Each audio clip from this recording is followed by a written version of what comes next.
data, mengolah data secara lebih efisien.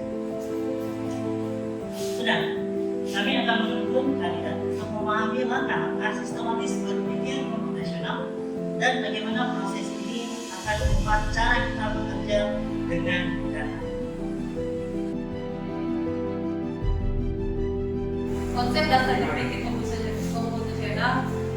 komputasional adalah pendekatan sistematis untuk menyelesaikan masalah, tidak hanya di dunia teknologi, tapi juga di berbagai bidang kehidupan. Intinya mencakup dekomposisi, pengenalan pola, abstraksi, dan berpikir algoritma. Di pengolahan data, kita siap memecah masalah besar menjadi bagian-bagian kecil, mengenali pola, serta merancang langkah-langkah sistematis untuk mendapatkan insight. Terdapat beberapa fondasi berpikir komputasional. Yang pertama, dekomposisi, yaitu kita belajar memecahkan masalah besar menjadi bagian yang terkendali. Yang berikutnya, pengenalan pola, di mana kita menemukan tren atau pola dalam data. Yang berikutnya tentang abstraksi, yaitu kita menyaring informasi penting dan mengabaikan detail yang tidak relevan. Dan yang terakhir adalah algoritma, di mana kita menyusun langkah-langkah logis untuk menemukan solusi.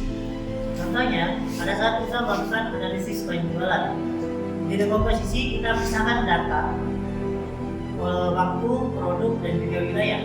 Sedangkan pengenalan pola itu seperti temukan tren musiman.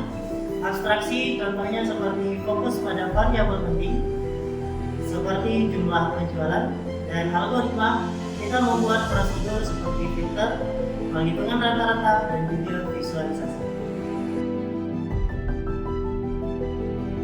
Kita lanjutkan dengan contoh nyata.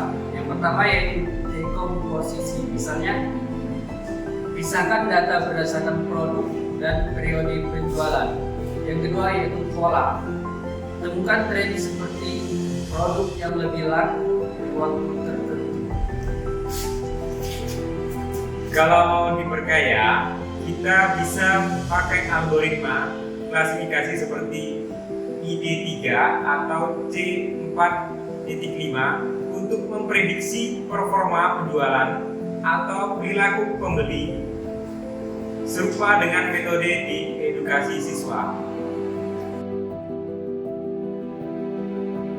Dengan berpikir komputasional, analisis data jadi lebih cepat, efisiensi, dan sistematis. Selain itu, pola pikir ini meningkatkan kolaborasi, membantu kita menjelaskan lengkap proses data dengan jelas dan di dalam tim. Dalam konteks pendidikan, berpikir komputasional juga menggunakan pemahaman matematika dan sains dalam data sebagai abstraksi dan algoritma. Luar biasa, berpikir komputasional tidak hanya untuk data. Di bisnis yang membantu optimalkan operasional dan strategi marketing dengan analisis tren. Sektor kesehatan digunakan untuk diagnosis dan penelitian organ. Begitu juga di keuangan untuk analisis risiko dan prediksi pasar. Di pemerintahan berguna dalam analisis kebijakan. Dan manfaat lainnya adalah termasuk peningkatan kreativitas solusi, kemampuan adaptasi terhadap masalah baru, serta efisiensi dalam proses otomatisasi.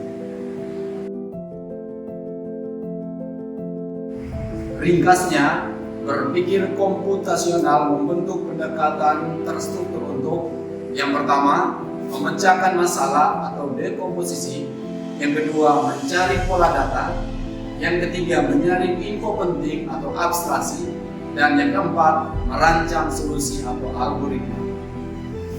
Hanya untuk analisis data atau ilmuwan, metodologi ini bermanfaat di pendidikan, bisnis, maupun kehidupan kita sehari-hari.